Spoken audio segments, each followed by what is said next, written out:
Zechariah 14, Bible reading. The Lord comes and reigns. A day of the Lord is coming, Jerusalem, when your possessions will be plundered and divided up within your very walls. I will gather all the nations to Jerusalem to fight against it. The city will be captured, the houses ransacked, and the women raped. Half of the city will go into exile, but the rest of the people will not be taken from the city. Then the Lord will go out and fight against those nations as he fights on a day of battle.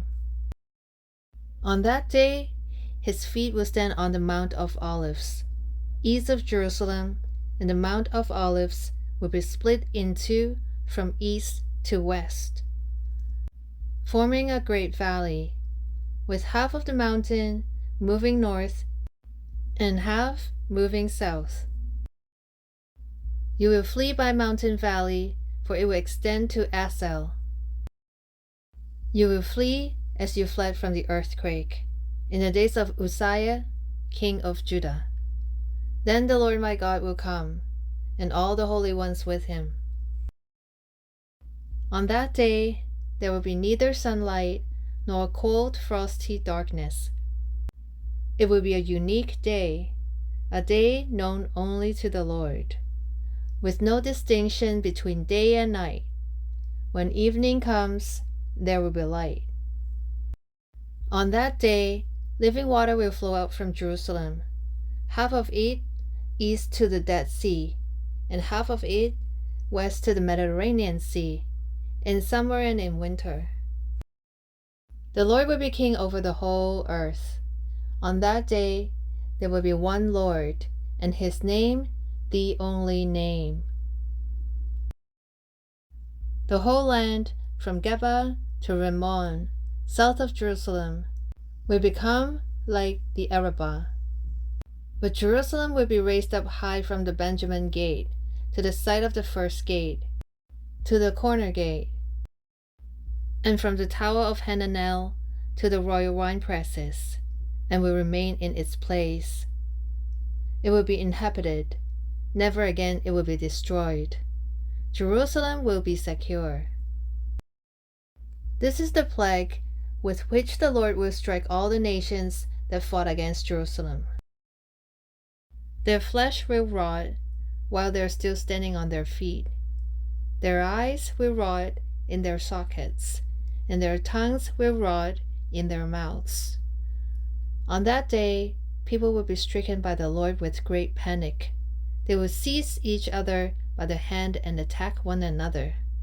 Judah, too, will fight at Jerusalem. The wealth of all the surrounding nations will be collected. Great quantities of gold and silver and clothing.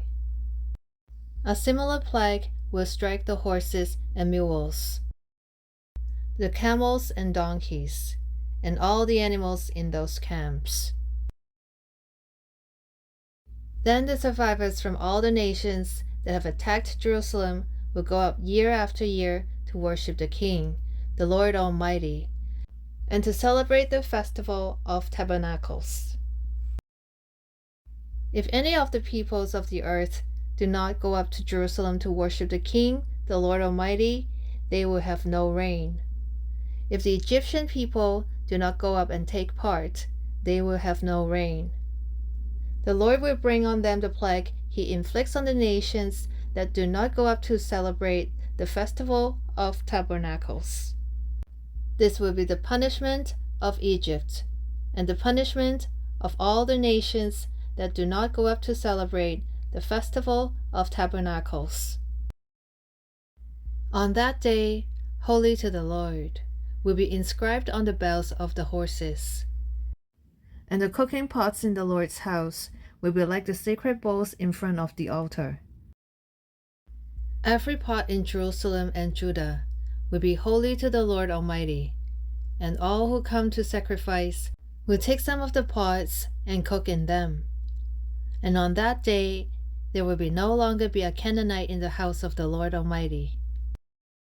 May the Lord bless the reading of his word. Amen.